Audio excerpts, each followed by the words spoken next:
Mid day digital પર હું ચિરંतना भट्ट ફરી એકવાર તમારું खूब खूब स्वागत करूँ છું। आज एक बार फिर हम हिंदी में बात करने वाले हैं। क्यों? क्योंकि आज हमारे साथ हैं the original angry young man.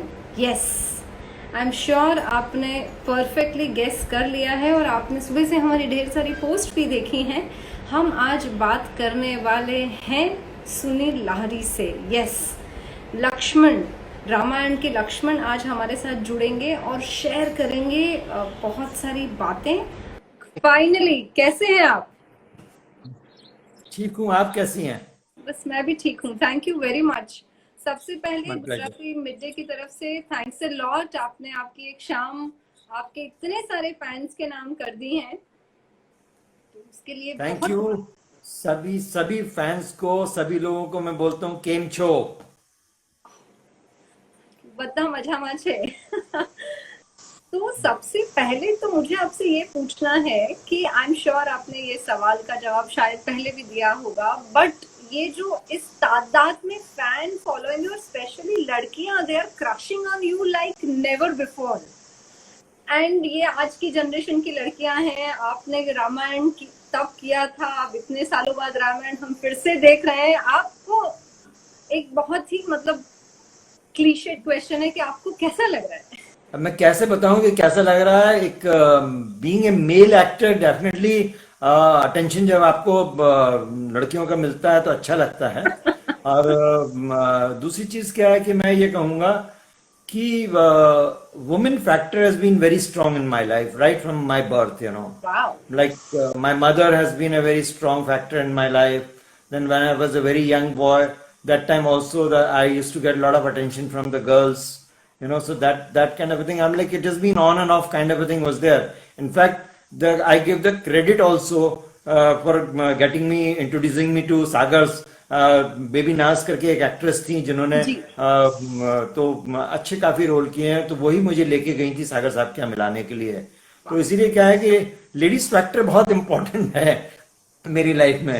और आज जो कुछ भी मैं हूँ सब गर्ल्स फैंस की वजह से, गर्ल्स जितनी है पसंद कर रही हैं मेरे को। इसलिए मेरे ख्याल से क्या है कि सबसे बड़ा जो मेरे ख्याल से फैक्टर है किसी भी एक्टर के लिए, किसी भी सेलिब्रिटी के लिए, अगर आपने बच्चों को और गर्ल्स को, लेडीज को अगर आपने अपनी तरफ मतलब है कि फैंस बना लिया तो डेफिनेटली देन तो आदमी तो बेचारे उनके पीछे वैसे ही चले आते हैं।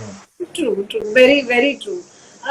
तो ये आई एम श्योर हम पहले जब फोन पे बात कर रहे थे तो आपने बताया कि आप पिछले कुछ महीनों से ही इंस्टाग्राम पर भी एक्टिव हैं और जी आपका जी। तो मतलब फैन बेस तो इस लेवल पे बढ़ चुका है। मतलब आपके 4 तो फैन पेज हैं अभी इस लाइव में जो हमारे साथ जुड़े हैं। मुझे नहीं मालूम मेरे कितने फेक अकाउंट भी हैं, बहुत सारे फेक अकाउंट हैं। अब मैं कोशिश तो कर रहा हूं कि किसी तरह से उसमें ब्लू टिक हो जाए, ठीक हो जाए। तो वेरीफाइड हो जाए, पर वो वेरीफाइड क्यों नहीं हो रहा है मुझे नहीं मालूम है, या लोग जबरदस्ती नहीं करवाना चाहते हैं मेरा अकाउंट, मुझे नहीं पता है। क्योंकि मैं बहुत कोशिश कर रहा हूं, क्योंकि इसकी वजह से क्या है कि कुछ फेक अकाउंट से ना गलत मैसेजेस जा रहे हैं, लोगों को गलत इंफॉर्मेशन जा रही है। इनफैक्ट अभी आपको यकीन नहीं होगा कि I am sorry to say that मुझे नहीं करना चाहिए था, पर मेरे को कुछ एक दो फीमेल फैंस को ब्लॉक करना पड़ा, क्योंकि बहुत गलत मैसेजेस और बहुत गलत मतलब है कि वो इंफॉर्मेशन दे रही हैं। क्या है होता है कि मैंने थोड़ा सॉफ्टली ना, बिकॉज सी किसी जमाने में हम भी किसी के फैन रहे हैं, तो हम भी चाहते थे कि हम जिस सेलिब्रिटी के फैन हैं तो वो हमें अटेंशन दे, हमें ध्यान हमें देखे। तो जब नहीं देते थे तो मुझे बुरा लगता था। तो मुझे लगता है कि आज मैं अगर उस पोजीशन पे हूं, अगर मैं अटेंशन नहीं दूं और कोई मुझसे अटेंशन चाहता है तो उसे भी बुरा लगता होगा। तो इसलिए मैं कोशिश करता हूं कि सबको अटेंशन देने के लिए, पर उसका कभी कभी कुछ लोग ना नाजायज फायदा उठाते हैं और कुछ लोग नाजायज फायदा उठा रहे हैं, और इसलिए मेरे को ब्लॉक करना पड़ रहा है। और वो मुझे मलाइन करने की कोशिश कर रहे हैं, मेरी रेपुटेशन खराब करने की कोशिश कर रहे हैं। तो I am really sad, I am like I feel very bad about this thing कि मैं like they should not do that. अगर कोई इंसान आपके प्रति अच्छा है तो उसके लिए आप इस तरह से करें, गलत बात है, बहुत गलत बात है। उससे क्या होता है कि इसीलिए सेलिब्रिटी क्या रिस्पॉन्स नहीं देते हैं, क्योंकि उन्हें मालूम है कि लोग क्या है कि उसका एडवांटेज उठाने लगते हैं और उनको रेपुटेशन को खराब करने लगते हैं। तो आई रिक्वेस्ट जो भी कर रहे हैं उनसे कि प्लीज ऐसा ना करें। बेहतर रहेगा। कम से कम क्या है कि जो कनेक्शन हमारे और आपके बीच में बना हुआ है वो बना रहेगा। नहीं तो क्या होगा कि एक मतलब एक इंसान की वजह से सारे जो अच्छे लोग हैं वो भी पिसेंगे उसमें, और मैं नहीं चाहता कि ऐसा कुछ हो। आई जी बिलीव कि आपके सारे फैंस बहुत ही सीरियसली आपके मैसेज को ले रहे हैं, और आपके लिए एक बहुत ही इंटरेस्टिंग मीम बना था, और वो शायद आपकी पहचान बन चुका है कि the original angry young man. What do you yes. Have to say about this? I mean, of course Lakshman के कैरेक्टर के बारे में आप जो भी कहें, लेकिन आप रियल लाइफ में क्या थोड़े गुस्सैल हैं या नहीं है? पहले बहुत ज्यादा था, ओके। पहले था। ओके। पर मैं अब बहुत कम हूँ। इनफैक्ट क्या है कि मैं मेरा गुस्सा भी जो है ना बहुत मोमेंटरी है, टेम्परेरी है। इनफैक्ट क्या होता है कि आएगा और सेकंड मोमेंट ही चला जाएगा, इस तरह होता है। और दूसरी चीज क्या है कि गुस्सा गलत चीजों पे होता है, सही चीज पे कभी नहीं होगा। और मेरी गलती होगी तो मैं गलती एक्सेप्ट करता हूँ कि yes I am wrong, I always say sorry. पहले मैं कोशिश करता हूँ, सॉरी बोल देता हूँ मैं, कि अगर मुझसे गलती हो या गलती होने का चांस हो तो भी मैं बोल देता हूँ कि भाई सॉरी, हो सकता है कि मेरे से गलती हो जाए। वाह, क्या बात है। तो अब थोड़ी रामायण की भी बातें कर लेते हैं, और फिर जी हम तो आई बीन सीइंग आप इंस्टाग्राम पे हर रोज कोई ना कोई वीडियो पोस्ट करते हैं, एपिसोड से जुड़ी जी कहानियां सुनाते हैं। तो जी। क्या फील हुआ जब पहली बार के खुद को फिर से एक बार इतने सालों बाद स्क्रीन पर देखा? बहुत सारी memories would have come back. In fact मैं बताऊं आपको, पहली बार मैंने जब जब और फर्स्ट टाइम रामायण टेलीकास्ट हुआ था, उस समय नहीं देख पाया था रामायण। ओके। क्योंकि क्या है कि शूटिंग करते थे और रामायण टेलीकास्ट भी चल रहा था सिमिल्टेनियसली, तो पॉसिबल नहीं था कि हम देख पाए। और जहां उमरगांव में हम शूटिंग कर रहे थे, वहां पे स्टूडियो में कोई फैसिलिटी भी नहीं थी इस तरह की कि देख सकते हैं वहां पे। तो किसी जगह जाके देखना पड़ता था, तो आई यूज टू अवॉइड गोइंग, जाके देखूं। और फिर कभी कभी शूटिंग भी होती थी तो नहीं देखा। पर पहली बार मैंने अभी देखा है रामायण। इनफैक्ट मैंने पीसेस एंड बिट्स में देखा है, पर ओके। कंटिन्यूअसली पूरा नहीं देखा। मैंने कभी नहीं देखा था, आज तक नहीं देखा ओके। था। मुझे अपनी परफॉर्मेंस के बहुत से इश्यूज नहीं पता थे कि क्या कैसी की है, कैसे नहीं किया। जो पब्लिक का रिस्पांस था उसी रिस्पांस पे मैं रिएक्ट करता था। अगर पसंद आ रहा था तो मैं definitely, see we are doing for public, we are not doing for ourself. हम अपने लिए तो नहीं कर रहे हैं। अपने अपने लिए कर रहे होते तो बात अलग होती। जब हम किसी पब्लिक के लिए कर रहे हैं, फैंस के लिए कर रहे हैं, फॉलोअर्स के लिए कर रहे हैं, या फिर व्यूअर्स के लिए कर रहे हैं, तो हमें वो चीज करनी चाहिए जो उन्हें तो पसंद उनको आए, पसंद, सही है ना। बात। तो वो कोशिश हमने की है, और उसमें मुझे लगता है कि कुछ हद तक सक्सेस भी मिली है। उस समय भी काफी मतलब है, लोगों ने सराहा था मेरे काम को, और आज भी सराहा है। आज तो मेरे समझता हूँ कि उससे बहुत ज्यादा बढ़ गया है। इनफैक्ट क्या है कि उस समय सिर्फ दूरदर्शन अकेला था और कोई ऑप्शन नहीं था, तो आपके पास में कोई चॉइस ही नहीं थी, तो आपको दूरदर्शन ही देखना पड़ता था। वही देखना पर पड़ता। आज की तारीख में आपके पास में इतनी चॉइस है, और खास करके लॉकडाउन के टाइम में तो ये हिसाब था, मैं समझता हूँ कि वेब सीरीज बहुत ऑन थे, सारे दुनिया भर के चैनल ऑन थे। सोशल मीडिया, मैं कहता हूँ कि कभी कभी जब मैं सोशल मीडिया पे बैठता हूँ 3-4 घंटे, मेरे कहाँ चले जाते हैं मुझे पता नहीं लगता। क्योंकि इंस्टाग्राम, फेसबुक और ट्विटर तीनों हैंडल करने पड़ते हैं, तो तीनों में कभी कभी मैं मैसेजेस पढ़ता हूँ। क्योंकि क्या, इट्स इंपॉर्टेंट कि आपको फीडबैक जो मिलेगा उसके बेस पे ही आप डिसाइड करते हैं कि आप कितने केपेबल हैं या नहीं है। क्योंकि क्या है कि देखिए, मेरी शक्ल मुझे मिरर में तो जैसी देखते आ रहा हूं, तो मुझे कोई फर्क नहीं पता लगेगा कि मेरी शक्ल में कोई चेंज है या बदलाव है। पर हाँ, जब ऑडियंस देखती है, ऑडियंस आपको मतलब है कि बहुत टाइम के बाद देखती है ना, या फिर कोई ऐसा मिलता है जो आपको कई सालों बाद देख रहा हो, तब वो बता सकता है कि आपके अंदर चेंजेस क्या हैं। तो इसलिए मैं चाहता हूं कि मैं जुड़ा रहूं लोगों के साथ में, तो मुझे पता लगे कि मेरे काम के बारे में, मेरे टोटल अपीयरेंस के बारे में, मेरे मतलब है कि जो प्रेजेंटेशन मैं करता हूं उसके बारे में क्या पॉजिटिव है, क्या नेगेटिव है। और अगर नेगेटिव भी होता है तो I don't mind, because I try to improve, I try to analyse कि ये क्यों बोला है, क्या गलती है मेरी इसमें, मैं उस गलती को सुधारने की कोशिश कर रहा हूं अपने आप। क्या है कि अपने आप को आप क्रिटिसाइज करेंगे तभी आप जिंदगी में बेहतर कर सकते हैं। तो मेरी कोशिश ये रहती है। तो इसलिए मैं 3-4 घंटे तो आराम से पता नहीं लगता कहाँ चले जाते हैं। तो इतने सारे ऑप्शन होने के बाद भी अगर रामायण देखी गई तो डेफिनेटली उसमें कहीं ना कहीं कुछ अच्छी बात होगी जो लोगों के दिलों में लगी होगी, लोगों को पसंद आई होगी। तो देखिए, I am really happy and never expected this kind of a warm response which we have received. और हम रामायण की शूटिंग के दिनों की बात करें तो आज जिस तरह से शूट होता है और तब जिस तरीके से शूट होता था उसमें तो बहुत फर्क है। आज फैसिलिटीज भी बहुत। ज्यादा होती हैं। जी अ, जी। तो कौन सी आपको क्या लगता है कि जिस तरह से आज शूट होता है तब होता था, एक कंफर्ट लेवल जो अलग होता है, तो क्या क्या चेंज होता है एक्टर में? मतलब आई एम श्योर आपने बहुत सारी दिक्कतों के बीच शूट किया होगा। हमने ही न्यूज लिखी थी कि आपके कमरे से कमरे के बाथरूम से बहुत बड़ा कोबरा भी निकला था। तो ऐसी जी जी। चीजें होना, तो you know if you can share that कैसे घड़ता है ये ये अनुभव एक एक्टर को।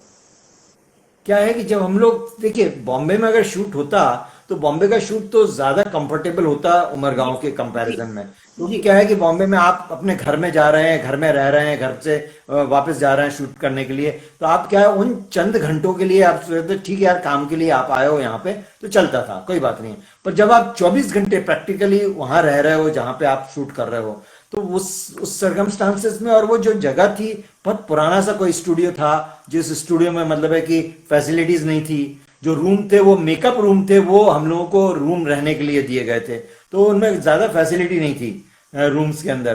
तो इनफैक्ट जो बेड था, मतलब है कि जो वो तखत था, तखत के ऊपर बेड बनाया हुआ था, तो हार्ड था टोटली, और गद्दे भी बड़े पतले से अजीब से गद्दे थे। तो फिर मैंने क्या किया, यहाँ से एक गद्दा मैं लेके गया, वहां पे मैंने परमानेंट रख दिया था कि जब भी मैं आऊं तो उसको यूज कर सकूं। और कबर्ड था वहां पे, तो कबर्ड में मैं लॉक करके आता था। तो वैसा था। पानी बहुत हैवी था वहां का। आप देखेंगे कि मेरे कई सीन्स में ना पेट फूला हुआ दिखता है, पेट बड़ा हुआ दिखता है, एक्चुअली बड़ा नहीं था, वो पानी की वजह से फूल गया था पेट। तो तो वो बड़ा अजीब सा लगता था।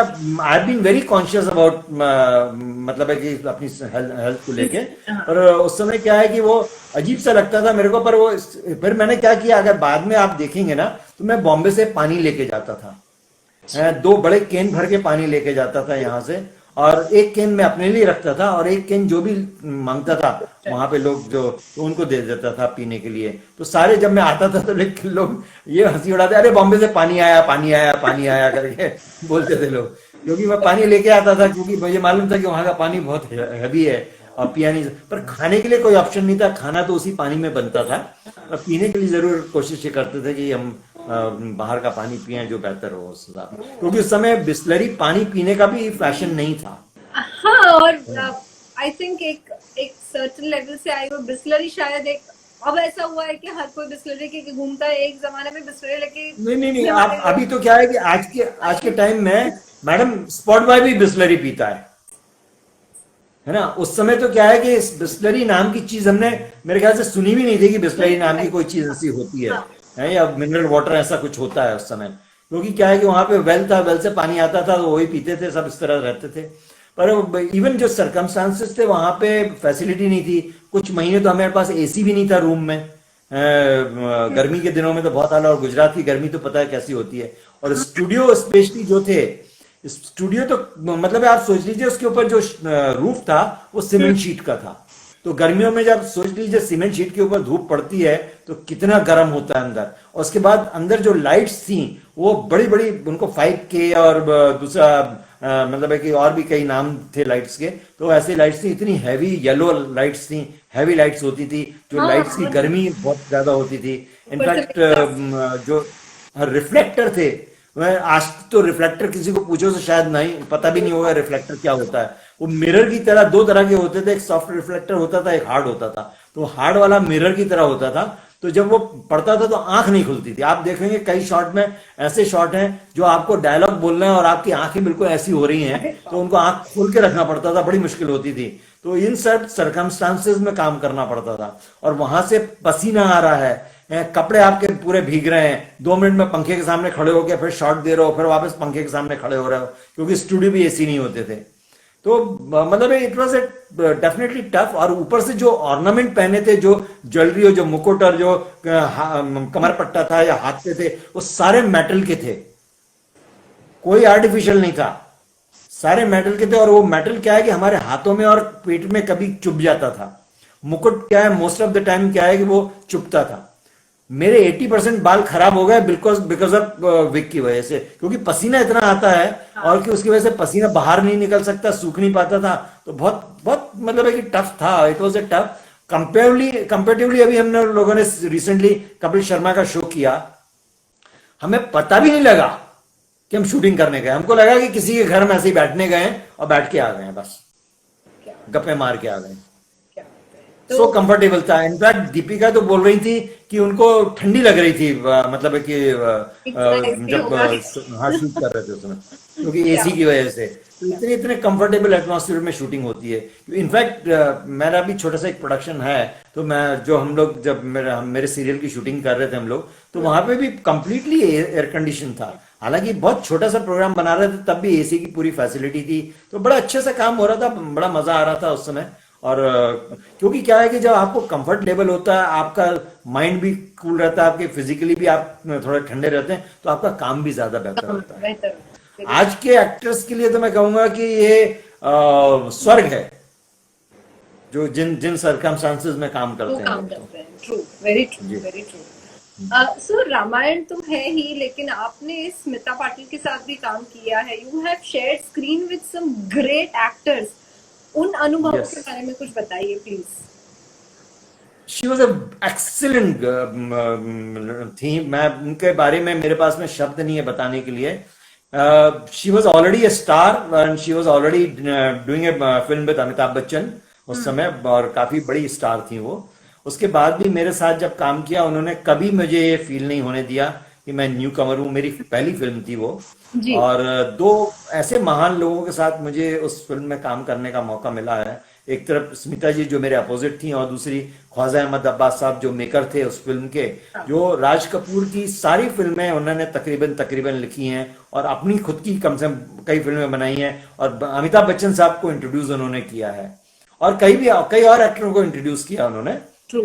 तो उनके साथ काम किया, पर very down to earth. Smita ji का भी ऐसा था, she is very down to earth, very human.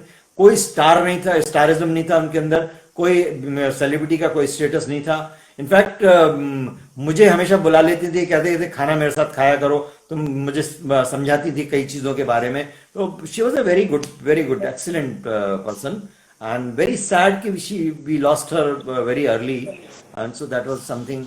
Then I happened to work with other actors also, and Vinod Khanna ji के साथ काम किया मैंने, या जीतू साहब के साथ काम किया या मैंने। हाँ, एक फिल्म में मैं, विनोद खन्ना जी मेरे फादर बने थे, रीना रॉय जी मेरी माँ बनी थी उसमें, है ना। फिर मैंने शमी कपूर जी के साथ काम किया, देवेंद्र वर्मा जी के साथ काम किया, प्राण साहब के साथ काम किया।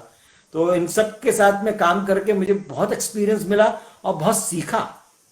मैंने काम करने के साथ साथ मैंने सोचा कि जब इन लोगों की इतनी बड़ी इनिंग रही है, इतने महान एक्टर रहे हैं सोच लीजिए, पैदाइशी से देखते आ रहा हूं मैं उनको, जब पैदा हुआ था तब से देखते आ रहा हूं, तो इनमें जो सस्टेनिंग पावर है वो कैसी है, तो उनको मैं ऑब्जर्व करता था। जब भी मैं उन लोगों के साथ काम करता था तो ऑब्जर्व करता था, देखता था कैसे अपने आप को प्रिपेयर करते हैं, कैसे काम करते हैं, कैसे उठते बैठते हैं, कैसे इनके डायलॉग डिलीवरी होती है। इनफैक्ट शूटिंग मेरी नहीं भी हो तब भी मैं सेट पे चला जाता था देखने के लिए, समझने के लिए कि कैसे काम कर रहे हैं लोग। और जब मुझे पता लगता था कि खास करके इतने बड़े बड़े लेजेंड एक्टर्स काम कर रहे हैं, तो it was a wonderful experience and I really learn a lot from them, and I am thankful to God कि मुझे अपॉर्चुनिटी मिली ऐसे लोगों के साथ काम करने के लिए। तो जब आप कॉलेज में थे, when you were growing up, आपने पहले से सोच के रखा था कि आपको एक्टिंग करनी है? How did acting happen to you? Actually क्या है कि देखिए, मैं प्ले वगैरह तो बचपन से ही करता रहा हूँ, जी जी। और मेरी बैकग्राउंड में कहीं दूर दूर से भी कोई एक्टर नहीं है, मतलब है कि हमारे खानदान में कहीं पे भी कोई नहीं है। मैं और मेरे जो फैमिली है फादर की साइड की, most of them are doctors हैं। मेरे फादर भी डॉक्टर थे, मेरे कजिन्स भी डॉक्टर हैं, तो मेरे कजन अंकल थे वो भी डॉक्टर, तो ज्यादातर डॉक्टर ही रहे हैं। तो फादर भी चाहते थे कि मैं डॉक्टर बनूं। अनफॉर्चुनेटली मेडिकल कॉलेज का जो एक पीएमटी एग्जाम होता है, वो एग्जाम भी मैंने दिया। एग्जाम देने के बाद में क्या होता है, रैगिंग सिस्टम होता था उस जमाने में, रैगिंग होती थी, अभी भी जो होता आपको है सीनियर्स, शायद। आपको अभी भी होती है शायद, है तो जूनियर को रैगिंग करते हैं। तो क्या है कि पहले जब मैं कॉलेज में एडमिशन लिया तब भी मेरी रैगिंग हुई, फिर मैं जब मेडिकल कॉलेज में जा रहा था तो उस समय भी रैगिंग हो रही थी। तो I really got disgusted and I said कि I am going to fight back, retaliate back, I am not going to tolerate this nonsense, you know. तो वो नॉनसेंस नहीं टॉलरेट के चक्कर में काफी झगड़ा बढ़ गया, और झगड़ा बढ़ गया तब अच्छा मैं उन दिनों काफी हवा महल के मेरे एक कजिन अंकल थे, उनके साथ में मैंने हवा महल के काफी प्रोग्राम करता था, रेडियो प्रोग्राम करता था। Radio programme is more tough than physical. Physical में तो क्या है कि आप देख भी रहे हो, आपकी शक्ल भी दिख रही है, पर डायलॉग अकेले में आपको कन्विंस करना it's a tough job, you know. तो पर मैं करता था और लोगों को पसंद आता था। तो फिर मैंने ऐसे ही अपने फादर से बोला, मैंने कहा पापा जी मैं चाहता हूँ कि यहाँ से निकल के कहीं और पढ़ाई करूँ। तो उन्होंने कहा कहाँ जाना चाहते हो? मैंने कहा बॉम्बे जाना चाहता हूँ। बॉम्बे में मैं आ गया यहाँ पे, यहाँ कॉलेज पढ़ रहा था, विल्सन कॉलेज में मैं पढ़ाई कर रहा था। तो मेरा कॉलेज मॉर्निंग में था, 7 से 12 बजे के बीच में मेरा कॉलेज खत्म हो जाता था, मेरे पास पूरा दिन बचता था। तो एक फिल्म मेकर जिन्होंने बहुत खूबसूरत फिल्म बनाई थी घरोंदा, अगर आपने अमोल पालेकर और जरीन नवाब के साथ में, तो वो उनके कांटेक्ट में मैं आया, उनके कांटेक्ट में आया। मेरे कॉलेज के पास ही उनका ऑफिस था। तो एक भोपाल का कोई था जो उनकी फिल्म डिस्ट्रीब्यूट करना चाहता था, तो वो मुझे लेके गया, मेरी मुलाकात कराई। तो मैंने कहा एनिमेशन, वो बेसिकली एनिमेटर हैं, वो एनिमेशन करते थे, तो एनिमेशन में मेरे को थोड़ा सा इंटरेस्ट था। तो मैंने कहा चलो ठीक है एनिमेशन में देखने। मैंने उनसे कहा, भीमसेन जी से मैंने कहा कि अगर आपको प्रॉब्लम नहीं हो तो मैं एनिमेशन देखने आ जाया करूं। तो कहना हाँ मोस्ट वेलकम। तो थोड़ा बहुत एनिमेशन किया, फिर उनके साथ में, फिर उनको एक एड बना रहे थे वो, तो उसमें एड में मैंने काम किया उस एड में। और उस एड में मैंने जब काम किया तो अनिल कपूर जी की वाइफ जो है सुनीता जी, वो उन्होंने मेरे साथ काम किया था उसमें। उस समय शादी नहीं हुई थी उनकी। हाँ, तो she has work with me in that ad and it was Aruna Mills की कोई कपड़े की एड थी। तो I did that ad and Vijay Arora sahab भी थे उस एड में। तो उस समय मेरी थोड़ी सी मुलाकात भी हो गई थी उनसे उस समय। तो वो करने के बाद में फिर उसके बाद में मेरे को भीमसेन जी ने बोला कि भाई तुम्हारी शक्ल सूरत ठीक है, पर्सनालिटी ठीक है, कॉन्फिडेंस भी है, तो क्यों नहीं तुम एक थिएटर ग्रुप ज्वाइन कर लेते हो, तुम्हारे पास टाइम भी है। तो मैंने थिएटर ग्रुप ज्वाइन किया, जो थिएटर ग्रुप में ओमपुरी साहब ने शुरू किया था मजमा के नाम से। तो जिसमें काफी लोग थे, मदन जैन थे, ओमपुरी साहब थे, नसीर साहब थे, फिर क्या नाम है अपना सतीश कौशिक थे, तो इस तरह काफी लोग थे, राजा बुंदेला, बहुत से लोग थे। तो फिर मैंने भी ज्वाइन किया, फिर मैंने भी कुछ प्ले किए वहां। मैंने जब पृथ्वी थिएटर में प्ले किया तब अब्बास साहब ने मुझे नोटिस किया और वहां से उन्होंने मुझे पिकअप किया। आपने बहुत सारे लाइव किए हैं, आप बहुत बिजी रहे हैं, रामायण की बातें आई एम श्योर आप बिना थके कर सकते हैं घंटों भर। बट हम जानना चाहते हैं सुनील लाहिरी को, आपको क्या खाना पसंद है, कहाँ घूमना पसंद है, क्या डिसिप्लिन फॉलो करते हैं, लॉकडाउन में कैसे बिजी रहे, ये सब बातें हम जानना चाहते हैं आपसे। वेल खाना मैं वेजिटेरियन खाता हूँ, नॉन वेज नहीं खाता हूँ। और वेजिटेरियन में कम ऑयल का खाना बना हुआ, साफ सुथरा बना हुआ मुझे सब पसंद है। I love Gujarati food also and it's nice Gujarati food, you know, I enjoy Gujarati food. Discipline थोड़ा सा रखता हूं मैं अपने रूटीन को लेके, टाइम को लेके। कोशिश करता हूं कि एक्सरसाइज रेगुलरली करता रहूं, खाने में सोच समझ के खाऊं, लिमिटेड खाऊं, इस तरह कोशिश करता हूं। और लॉकडाउन के बारे में मैं ये कहूंगा आपसे कि लॉकडाउन ने मुझे बहुत कुछ सिखाया है, बहुत कुछ सीखा मैंने। क्या है कि लॉकडाउन की वजह से ना मैं समझता हूं कि मुझे ही नहीं, सबको कुछ ना कुछ सीखने को मिला है इसमें। क्योंकि क्या है कि आपके पास में पैसा है, आपके पास में सब कुछ है, पर आपके पास में चीजें नहीं अवेलेबल हैं। और जो लिमिटेड चीजें हैं, लिमिटेड प्लेस है, जगह है, उसमें आपने कैसे जीना है, कैसे सरवाइव करना है और खुश रहना है, ये बहुत बड़ी सीख मेरे ख्याल से लॉकडाउन ने हम सबको दी है। कोरोना डेफिनेटली बहुत बुरी बीमारी आई है दुनिया में, और दुनिया में बहुत लोगों ने नुकसान उठाया है, बहुत लोगों ने अपने प्रियजनों को खोया भी है, उनकी वजह से टेंशन भी हुआ है, उनको इफेक्ट हुआ है, तो उसकी वजह से। परंतु मैं समझता हूं कि जो, देखिए क्या है कि जो होनी है उसको तो कोई टाल नहीं सकता, जो हो गई है हो गई है। पर क्या है कि उसके बाद भी अगर हम उससे शिक्षा लें, कहते हैं ना कि खुद के ऊपर आए उससे बेहतर है कि दूसरों की मतलब है कि उससे शिक्षा ले ली जाए और उससे हम आपको सुधार कर लें अपनी जिंदगी में। और क्योंकि सेल्फ लर्निंग बहुत इंपॉर्टेंट है। जो लॉकडाउन के इस पीरियड में मैंने सीखी है और मैं चाहता हूं कि सब सीखें। देखिए क्या होता है कि जब मुझे याद है कि बचपन में भी कभी क्योंकि हमारे घर में लड़की नहीं है, बहन नहीं है हमारी, है ना। तो क्या है कि उसकी वजह से क्या होता था, मम्मी बोलती थी कभी कि चलो थोड़ा खाने में हाथ बटाओ या कुछ करो ऐसा। तो इसलिए हम लोग कहते थे हम लोग क्या करेंगे, हम लोगों को नहीं जरूरत है ऑल दैट।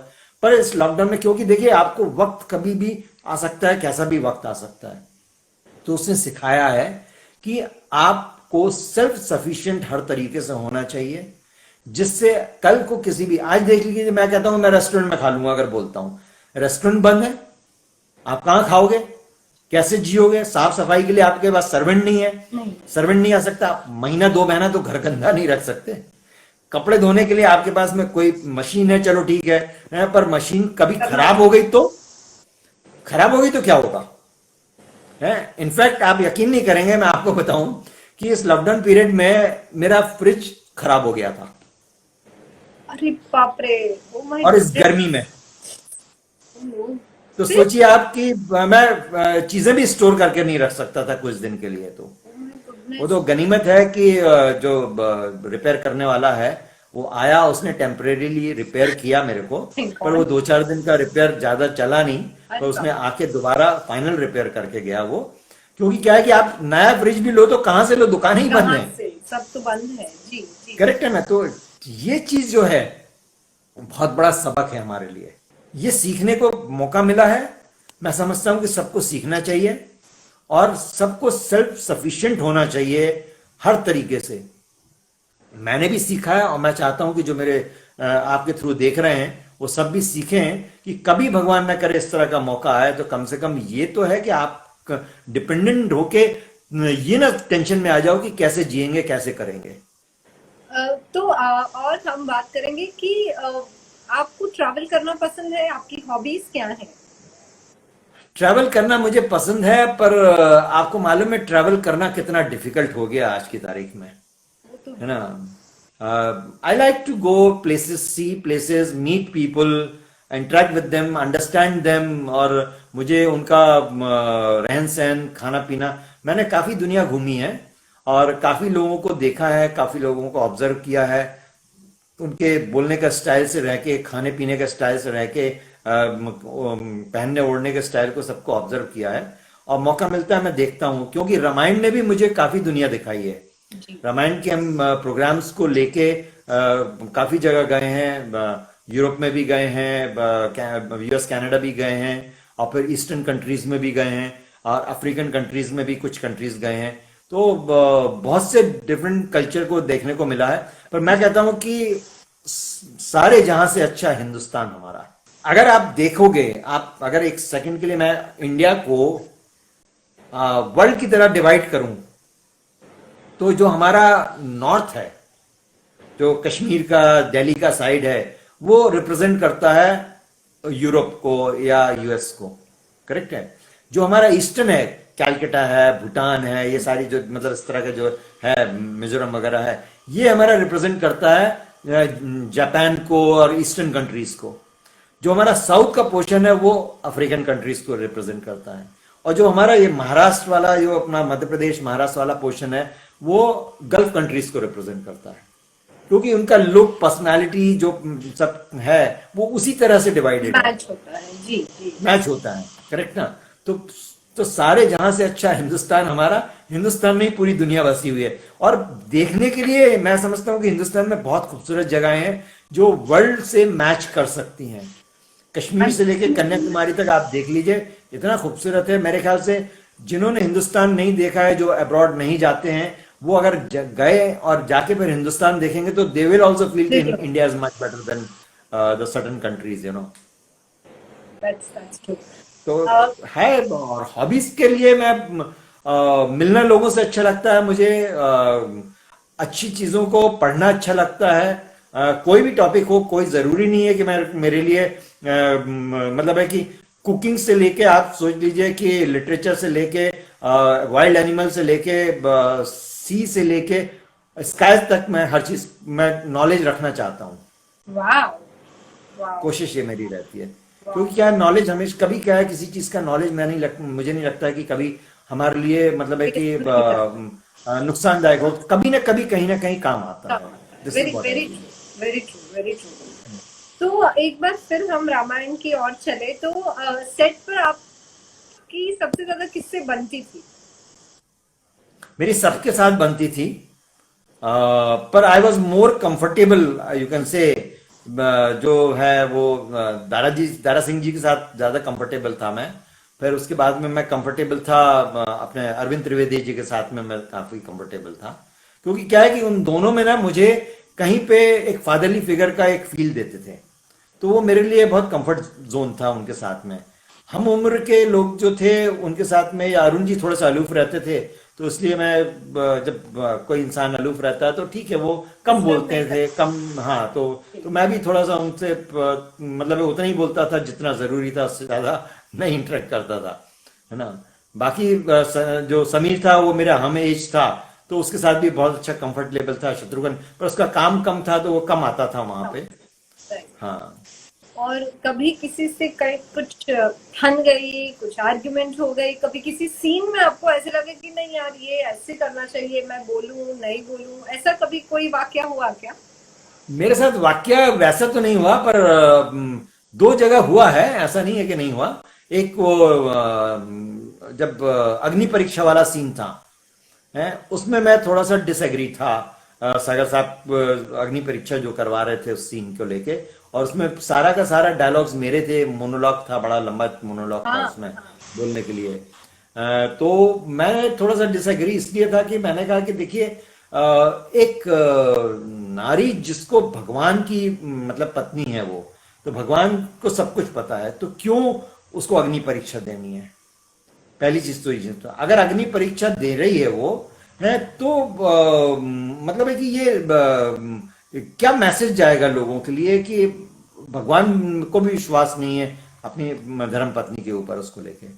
तो उन्होंने थोड़ा सा, फिर इसके बाद में अगर आप देखेंगे तो उन्होंने एक क्लैरिफिकेशन दिया है, सीन के बाद में क्लैरिफिकेशन दिया है, कि जिसमें उन्होंने ये बताने की कोशिश की है कि ये जो है वो असली सीता नहीं थी। असली सीता उन्होंने अग्निदेव को दे दी थी, और अग्निदेव को से वो सीता वापस लेनी थी। तो वो अग्नि परीक्षा का एक मतलब है कि सीक्वेंस रखा था कि जिससे वो सीता असली लेंगे, और ये जो इमेज बना के उन्होंने भेजी थी, बता। तो मैंने जब, उसके पीछे भी मेरा आर्गुमेंट था, हाँ। मेरा आर्गुमेंट था कि मैंने कहा अगर असली नहीं थी सीता और नकली थी सीता, तो इतनी लड़ाई क्यों लड़ी गई? ट्रू। तो लड़ाई नहीं होना था ना, क्योंकि क्या है कि कितने लोग मरे होंगे, मतलब है कि राम की हाँ, साइड से भी मरे होंगे, उधर से भी मरे, उधर से तो रावण का तो पूरा खानदान खत्म। तो नकली सीता के लिए या एक इमेज के लिए लड़ाई क्यों? हाँ। True, true. तो ये भी आर्गुमेंट था। फिर क्या है कि उस आर्गुमेंट को लेके मैं ज्यादा बहस नहीं करना चाहता था, बहुत रिसर्च किया हुआ था सागर साहब ने उसके हाँ, ऊपर, हाँ। और बहुत सी चीजों को लेकर बहुत साल से कर रहे थे। तो फिर जैसा उन्होंने मुझे गाइड किया वैसा मैंने वो किया। दूसरा मेरा एक आर्गुमेंट जो रहा है और थोड़ी सी तकलीफ भी रही है, वो रही है टाइम को लेके। ओके। और लंच ब्रेक जो है वो थोड़ा सा टफ होता था, मतलब है कि होता नहीं था, टाइम पे नहीं होता था। और उस समय क्या है कि मैं कुछ वर्कआउट भी कर रहा था, तो आप कुछ डंबल्स वम्बल्स भी लेके गया था यहाँ से। तो वर्कआउट करने की वजह से आपको भूख भी लगती है, आपको ज्यादा इच्छा भी होती है खाने की, तो वो सब चीजों के थोड़ा सा प्रॉब्लम हो रहा था। तो उस प्रॉब्लम की वजह से मैं सागर साहब के पास दो तीन बार भी ऐसा हो रहा, मैंने उनको बोलता था कि सर प्लीज थोड़ा सा लंच ब्रेक कर दो। तो उससे, तो एक आध बार उन्होंने लंच ब्रेक नहीं कर पा रहे थे, तो मेरे को बोले लखन भैया खाना यहीं मंगा लो। तो मैंने खाना वहां मंगा लिया। तो उसका रिजल्ट मैंने बताया ही है कि क्या हुआ था, कि खाना तो आ गया था, तो बेचारा स्पॉट बॉय जो बहुत हेल्पफुल लोग होते हैं, बहुत सही अच्छे लोग होते हैं बेचारे, उसने सोचा कि गर्मी लग रही है, बहुत गर्मी है, तो खाना रखा हुआ था पूरा, पापड़ वापड़ चपाती वपाती और सब चीजें एक साथ ही लेके आ गया था वो। तो उसने पंखा घुमा के, बड़ा पंखा जो शादी ब्याह में यूज करते हैं ना, वो पंखा घुमा के उसने मेरी तरफ कर दिया। पूरा का पूरा खाना मेरे कपड़ों पे आ गया, पूरा खराब हो गया सारे कपड़े। ओह गॉड। फिर बदल, धुले, धुल के बदले, तो शूटिंग थोड़ी डिले हो गई थी उस दिन। आपने जब लक्ष्मण का रोल प्ले किया तब आप, तो I mean you were very young, you must be in your 20s। Yes, तो अर्ली 20s। और early 20s to be very precise. तो उस एज पे जब हम कुछ काम करते हैं जिसमें हम बहुत ज्यादा इन्वॉल्व होते हैं, तो कुछ ना कुछ इफेक्ट होता रहा है, तो वो रोल का, वो कैरेक्टर का आप पर क्या इफेक्ट रहा, क्या चेंज हुआ आपको? बहुत पॉजिटिव इफेक्ट रहा उसका। क्या है कि I started career very early, I started around 18-19, I started my career, you know, that age में। पर उसके बाद जब मैं मेरे ख्याल से 23 साल का होऊंगा जब मैं रामायण शुरू की थी, 23-24 के आसपास की एज होगी मेरी। तो उस समय मैं जब रामायण कर रहा था तो रामायण की इस कैरेक्टर की, खास करके लक्ष्मण के जो कैरेक्टर था, इस कैरेक्टर से रिलेटेड मेरे को बहुत सी चीजें लगी कि यार ये बहुत ऑनेस्ट कैरेक्टर है, बहुत ग्राउंडेड कैरेक्टर है, बहुत मतलब है कि अपने फैमिली के प्रति, अपनी सिंसियरिटी के प्रति डेडिकेटेड है, वेरी डेडिकेटेड कैरेक्टर है। तो वो सारी चीजों ने ना मुझे बहुत चेंज किया लाइफ में। हालांकि मैं अब आपको बताऊं कि किस्सा, जब मैं बॉम्बे रहता था काफी टाइम से, मतलब है कि 16-17 साल की उम्र से मैं बॉम्बे में हूं। तो उस समय जब आया था तो एक फोन की वैसे फैसिलिटी तो नहीं थी, पर हाँ घर से कभी फोन आता था, जैसे हॉस्टल में जब मैं रहता था फोन आता था तो मैं कई बार लेता था, नहीं लेता था, कई बार रिटर्न कॉल नहीं करता था। तो घर वालों की एक कंप्लेंट थी मेरे को लेके कि ये मतलब है कि इमोशनलेस है, इसको ज्यादा फिक्र नहीं पड़ी किसी की, इस तरह की जो एक फीलिंग होती है वो थी कि कभी कॉल भी नहीं करता, कभी हम लोगों को पूछता भी नहीं है, बात भी नहीं करता, पूछता नहीं, कभी फोन पे बात भी करूंगा तो कभी ये नहीं पूछता था कि पापा कैसे हो, मम्मी कैसी हो आप। तो ये तो थोड़े से कंप्लेंट रहती थी उनको। पर रामायण करने के बाद में टोटली एटीट्यूड चेंज हो गया मेरा। I was too concern about everything. It has taught me a lot, you know. Ramayana has really taught me, especially the character which I played has taught me a lot. And it's made me a better person, better human being, better concern. In fact, अब मैं इतना ज्यादा पूछने लगा हूं कि वो पूछते कि कितनी बार पूछेगा। और जब भी भाई की बात होती है ना, तो हमेशा ये रक्षाबंधन पे भी ये हमेशा मैसेज घूमता रहता है व्हाट्सएप पे कि या तो लक्ष्मण जैसा भाई हो या तो रावण जैसा भाई हो, क्योंकि रावण ने भी जो भी किया, ऑफ कोर्स उसके विभीषण, नहीं, विभीषण तो था, बट रावण ने भी उसकी बहन के नाक और कान काट दिए, उसके जो भी किया वो किया, करेक्ट, ओवर प्रोटेक्टेड। तो how are you as a brother? Because I remember you mentioning that you have a brother living in Bhopal. हम जब फोन पर बात करें तो आप कैसे, आप बड़े भाई हैं छोटे भाई हैं? मैं बड़ा हूँ। अच्छा, तो आप मतलब राम और लक्ष्मण का मिक्सचर होके डील करते हैं? नहीं, पर मेरा बल्कि क्या है कि मेरे बड़े भाई, मेरे जो छोटा ब्रदर है वो बड़े भाई का रोल प्ले करता है ज्यादा। अच्छा, ओके। हाँ, क्योंकि he has been there and he's been more with the parents and all that, you know, so I've been more independent. तो वो क्या है कि थोड़ा सा मोर प्रोटेक्टेड है, मोर कंसर्न है, उस हिसाब से है। तो अभी क्या है कि जैसे मैं बात भी करता हूं तो बल्कि मेरे को कभी कभी बोल देता है कि यार तुम मत बोलो, मैं तुमको समझा रहा हूं, जो तुम सुन। तो इस तरह की कई बार बातें होती हैं। पर anyway, I am concern about my brothers definitely. और कभी वैसे मैं मतलब है कि डिसएग्रीमेंट भी बहुत होते हैं चीजों को लेके, क्योंकि क्या है कि मैंने लाइफ में ना बहुत डिसिप्लिन रखा है, और वहां की लाइफ जो है थोड़ी सी इजी है कंपेयर टू बॉम्बे, है ना। अगर 8 बजे तो मतलब 8 बजे, 8 का 8:15 नहीं होना चाहिए। This is I keep that way, मतलब है कि खाने पीने से लेके, उठने बैठने से लेके, हर चीज को लेके। तो कई बार क्या होता है कि अब जैसे कई बार इजी हो जाता है, कोई बार जैसे अभी मैं घर जाता हूँ तो मम्मी बोलती है कि चलो मैंने आज डीप फ्राई फलानी चीज बनाई, आप खा लो, जैसे बोलते हैं। तो मैं कहता हूँ मैं नहीं खाऊंगा, तो ब्रदर खा लेते हैं, मैं मना कर देता हूँ कि नहीं खाने के लिए, क्योंकि मुझे लगता है कि कहीं पे वो आपका वेट बढ़ा देगा या आपको नुकसान करेगा, इस हिसाब से लेके। तो वो चीजों को लेकर डिसिप्लिन, जब मैं देखता हूँ कि वो लोग उतना डिसिप्लिन नहीं है, तब मेरा आर्गुमेंट हो जाता है कि यार तुम लोग थोड़ा सा डिसिप्लिन रहा करो। इस तरह के कुछ थोड़े से आर्गुमेंट होते हैं हम लोगों के बीच में, डिसएग्रीमेंट होते हैं उस चीज को लेके। कहते हैं जैसे 7 बजे कहीं जाना है तो 7 बजे घर से ही निकलेंगे, तो वो चीज सही नहीं है। तो मुझे लगता है कि मैं यहाँ पे अगर कहीं 7 बजे जाना तो मैं 6 बजे से तैयार होके और उस हिसाब से मैं निकल जाता हूँ कि कम से कम 6:45 बजे पहुंच जाऊं, 7 बजे ना हो, 7:01 ना हो। तो वो लोग इजी लाइफ लेते हैं, तो वो लाइफ उस चीज को लेके भी कभी थोड़ा सा डिसएग्रीमेंट होता है। तो इस तरह की है, but we have a wonderful relation with everyone in the family, and I love each and every member of my family. अच्छा, अब और कुछ एंटरटेनिंग सवाल करते हैं। ऐसी कौन सी फिल्में हैं जिनका आपकी लाइफ पर बहुत डीप इम्पैक्ट रहा है, या ऐसी कौन सी फिल्में हैं जो देखकर आपको लगा कि आई विश मैं ये रोल कर पाता? बिकॉज आई थिंक आपने एक बार लक्ष्मण का रोल किया, फिर वो इमेज रह गई आपके साथ। आई थिंक वो शायद सभी एक्टर्स के साथ नहीं, इमेज रहे भी कई। देखिए क्या होता है कि हर तरह के लोग हैं जी। इंडस्ट्री में भी, और इंडस्ट्री में आज के तारीख में लोग बहुत सुलझे हुए हैं, बहुत अच्छे हैं। पर एक जमाना था जब लोग क्या है कि उनका एक फिक्स आइडियाज थे। कुछ मेकर्स ओपन थे और कुछ मेकर्स फिक्स आइडिया को लेके चलते थे। जब फिक्स आइडिया वाले जो मेकर थे वो कहते थे नहीं यार लक्ष्मण की इमेज है, लक्ष्मण की इमेज को हम कैसे खराब करें, तो वो आइडियाज की वजह से काम नहीं मिला। कई लोगों ने इमेज बदली भी, ब्रेक भी की मेरी इमेज है। मैं जब रामायण कर रहा था उसी समय मैं दूसरे प्रोजेक्ट भी कर रहा था, जिस प्रोजेक्ट मतलब है कि एक तरफ मैं धनुष्बाण चला रहा था, दूसरी तरफ मशीन गन चला रहा था, और उसके पहले ही थोड़ा सा रोमांस भी कर रहा था मैं। तो इस तरह का मैं मतलब है कि उस तरह का मैंने एक्सपीरियंस लिया है। इनफैक्ट आप अगर विक्रम बेताल देखोगे तो कम से कम नहीं तो मैंने 10-15 टाइप के डिफरेंट रोल किए हैं उसमें।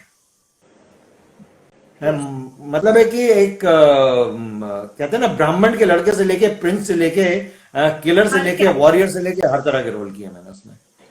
तो एज ए परफॉर्मर मुझे वैरायटी करने का मौका मिला। पर हाँ, अगर जो जो काम मैंने किया उसमें से अगर बहुत ज्यादा सक्सेस किसी की हो जाती तो फिर चीजें बदल जाती हैं, लोगों का पॉइंट ऑफ व्यू बदल जाता है। पर जो भी है मीडिया ने मुझे अप्रिशिएट किया है, that is what matters to me, and I really appreciate media कि उन्होंने मेरी को कभी मतलब है कि एक रोल के उसमें दायरे में नहीं बांधा ना। जब भी जो भी मैंने काम किया है उसमें उन्होंने डेफिनेटली ये कहा है कि he is done good job, what was told to him, kind of a thing, you no.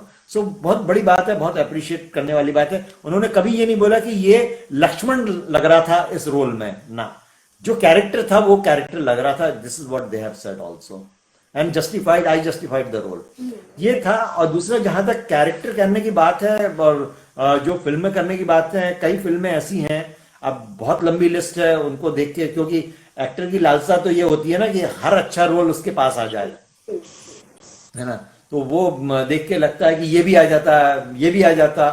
Aamir Khan की देख के लगता है आमिर खान का रोल आ जाता, सलमान की देख के लगता है सलमान का आ जाता, फिर शाहरुख की देख के लगता है कि ये भी आ जाता।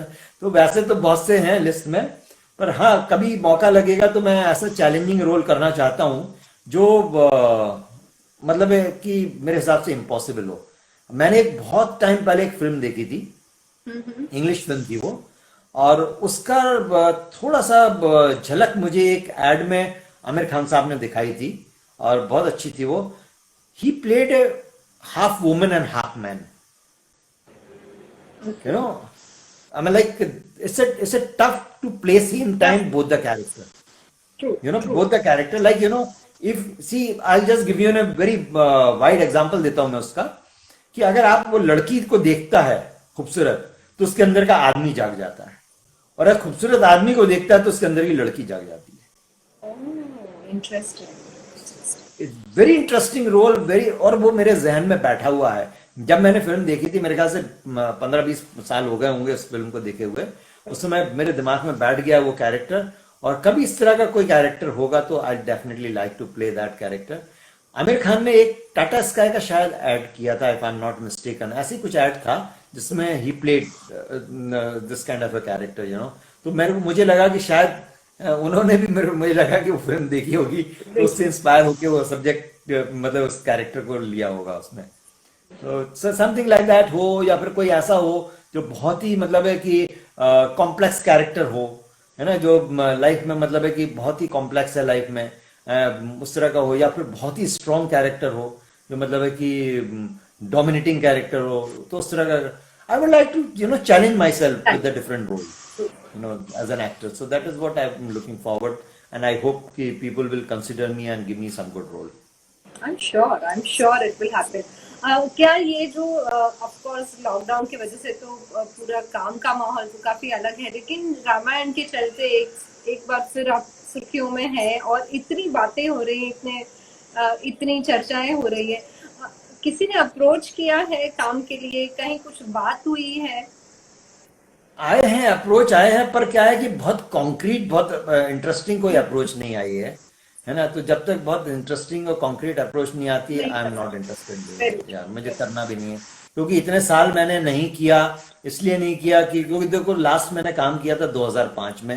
एक सीरियल कर रहा था मैं, कंगन के नाम से, आशा पारेख जी थी, उनका सीरियल था, वो मेकर थी, तो स्टार प्लस पे आता था वो सीरियल, तो वो मैंने किया था।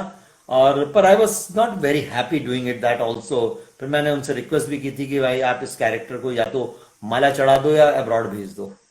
तो तो तो उन्होंने बहुत नाइसली उसका वाइंड अप किया था, क्योंकि I was not finding it exciting. कुछ और रोल भी उस तरह का टर्न अप नहीं हो रहा था एक्चुअली, जो मैं एक्सपेक्ट कर रहा था रोल टर्न अप होगा, वो वैसा, हाँ वैसा नहीं हो पा रहा था वो। रामायण ने तो मतलब गेम ऑफ थ्रोन्स के भी रिकॉर्ड तोड़ दिए। आप आई नो, दूरदर्शन के दिनों, गोल्डन डेज में आपने दूरदर्शन पे काम किया है। आज जो टेलीविजन है और तब जो था, आपकी ऑनेस्ट फीलिंग क्या है उसको लेकर? क्या है कि पहले जो टेलीविजन था उसमें क्या है कि आपके इमोशन के साथ में जुड़ता था। वो जी जो प्रोग्राम्स बनते थे उनमें लॉट ऑफ मेलोडी थी, लॉट ऑफ इमोशन थे, लॉट ऑफ फीलिंग थी। जो भी जिस तरह की फीलिंग में जितने हमारे रस हैं, जो इमोशन है, वो सारे इमोशन का बहुत ज्यादा मतलब है कि उसमें ऑनेस्टी थी। जी आज जो है सीरियल्स में बहुत कम सीरियल हैं जो उतने ऑनेस्टी से बनते हैं, क्योंकि क्या है कि चैनल की डिमांड भी वैसी है, चैनल भी वैसे ही डिमांड करता है। पर मैं आपको एक बात बताऊं कि इस रामायण ने प्रूव कर दिया, इस रामायण ने प्रूव कर दिया कि कंटेंट अगर आपका स्ट्रांग होगा तो ऑडियंस जुड़ेगी। अगर कंटेंट स्ट्रांग नहीं होगा तो आप किसी भी स्टार को ले लीजिए, बड़े से बड़े स्टार को ले लीजिए, वो 2 दिन में उतर जाएगा प्रोग्राम में। ये हो चुका है। इनफैक्ट अगर आप देखेंगे ना तो पीछे कुछ बहुत बड़े स्टार्स के साथ में सोनी पे या फिर एक आध 2 चैनल पे आए थे जो सिनेमा के बहुत बड़े स्टार हैं, है ना, पर उनको एक्सेप्ट नहीं किया गया क्योंकि कंटेंट पुअर था। और प्रैक्टिकली देखा जाए तो हम लोग नए थे, रामायण जब हुआ था हम लोग नए थे। हाँ या फिर हाँ जैसे जैसे जैसे वो एकता कपूर ने जिन्हें बनाया था स्मृति जी को लेकर सीरियल है, उस समय भी सारे एक्टर्स नए थे तकरीबन तकरीबन, पर वो सीरियल ने भी रिकॉर्ड बनाया क्योंकि उसमें कंटेंट था। कंटेंट अच्छा चाहिए, कंटेंट अच्छा नहीं होगा तो नहीं चलेगा। और आज के सीरियल्स में देखा मैंने कि जो I am absolutely sorry to say that कि जो डिसीजन मेकर्स बैठे हुए हैं वहां पे चैनल्स में उन्हें अपना नजरिया बदलना चाहिए। उन्हें सोचना चाहिए कि ठीक है आप मॉडर्न बनाइए, पर मॉडर्न में इमोशन तो डालिए, दिल तो दीजिए। दिल दिमाग से आप चीजें बनाएंगे, दिल से आप नहीं बनाएंगे तो हमारी ऑडियंस नहीं एक्सेप्ट करेगी उस चीज को। ऐसी कुछ बातें आपके बारे में जो शायद बहुत कम लोग जानते हैं या कोई नहीं जानता, जो आप शेयर करने में कंफर्टेबल हो? गाना गाते हैं आप? नहीं, बिल्कुल नहीं। नहीं गवाएंगे और इतना बुरा हूं कि इतना बुरा हूं है कि मतलब बाथरूम सिंगर भी नहीं हूं मैं। अच्छा हाँ, पर गाना अच्छा सुनने का है थोड़ा, संगीत कहते सुनना। हैं कान थोड़े से है कि जो मैं बता सकता हूँ कि ये गाना अच्छा है या बुरा है। और म्यूजिक में थोड़ी सी दखल अंदाजी भी कर सकता हूँ मैं, परंतु अगर आप मुझसे कहें गाना गाने के लिए तो मैं तो बिल्कुल नहीं कहेंगे, बिल्कुल नहीं। बिल्कुल अच्छा, नहीं। आप तो बहुत सारे लोगों के क्रश हैं, लेकिन आपका क्रश कौन था? आपको कौन बहुत पसंद है as an actor, actress? Time to time सब बहुत सी चीजें चेंज होती गई हैं, बहुत से चेंजेस आते हैं। हर एज में आपका जो क्रश है बदलते जाता है। चेंज होता तो है। तो मैं ये कहूंगा कि जब मैं छोटा था तो उस समय हेमा जी से लेके आप लगा लीजिए रेखा जी, फिर उसके बाद में रीना रॉय जी, तो उस तरह बदलता है। डिम्पल जी, जब मेरे ख्याल से उनकी पिक्चर आई थी बॉबी, तो उस समय मैं मेरे ख्याल से शायद नाइन्थ या टेंथ, नाइन्थ में था, शायद नाइन्थ में था।